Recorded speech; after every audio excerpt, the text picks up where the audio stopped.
qui est considéré l'un des éléments forts de cette politique de prévention.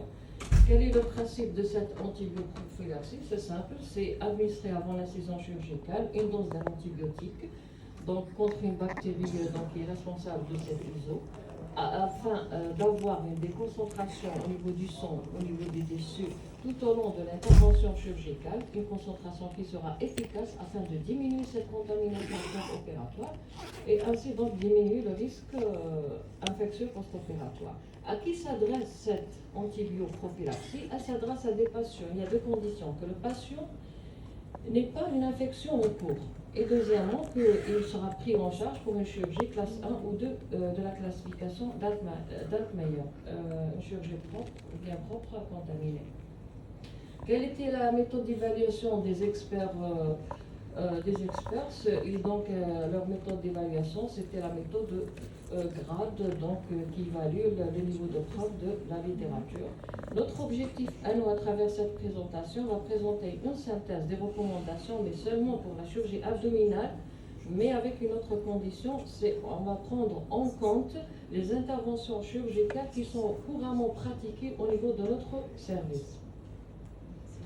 Il y avait deux volets, il y avait 5 recommandations générales, quel que soit le type de chirurgie. Il y avait 5 questions. Les experts, ils avaient à répondre à ces questions qui ont été posées selon le modèle PICO. La première question: quand faut-il administrer? Il y avait une recommandation forte, c'est grade 1. Donc, il faut administrer l'antibiotique et l'antibioprophylaxie avant l'induction anesthésique. Le meilleur délai, c'était moins de 60 minutes avant l'incision chirurgicale. La deuxième question: faut-il réadministrer au cours de l'intervention? Et c'est oui, quand? Donc là, on avait deux recommandations, une recommandation forte et une recommandation faible. La première recommandation forte: oui, il faut réadministrer au cours de l'intervention. Pour la deuxième recommandation faible, il est probablement recommandé, là il faut rajouter probablement, il faut probablement donc réadministrer chaque 2 heures en cas de céfoxétine, 1 gramme de céfoxétine, généralement c'est la moitié de la dose initiale. Ou bien chaque 8 heures si on avait administré au début la céfazoline.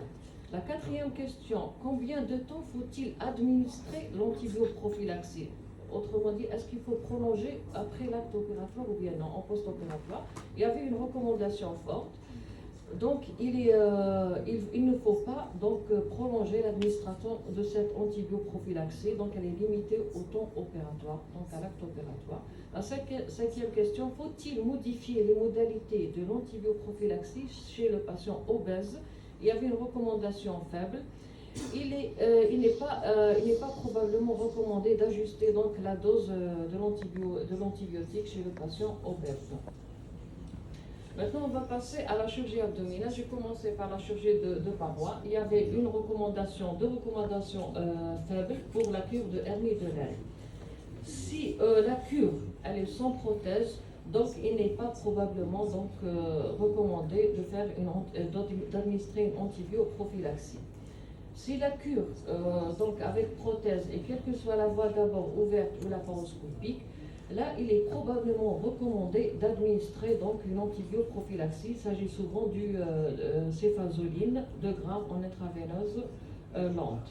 Pour la chirurgie proctologique, il y avait seulement un avis d'experts.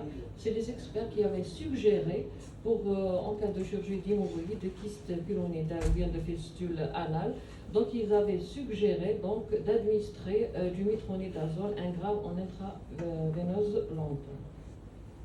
Pour la chirurgie de la vésicule biliaire, nous avons toujours une recommandation faible avec 2 avis d'experts. Pour la recommandation faible, c'est en cas de cholestéctomie par laparoscopie. Donc probablement il n'est pas recommandé d'administrer une antibioprophylaxie. Les avis d'experts, les experts ils avaient suggéré cette antibioprophylaxie en cas de cholestéctomie par laparoscopie mais chez des patients à haut risque, ou bien cholestéctomie avec laparotomie. Dans ce cas, c'est administrer la céfazoline 2 grammes en intraveineuse lente. Pour la chirurgie du kyste hydatique en cas de résection du dôme saillant ou bien de périkystéctomie, c'est toujours un avis d'expert, c'est des recommandations très faibles, donc il avait suggéré de ne pas l'administrer d'antibioprophylaxie.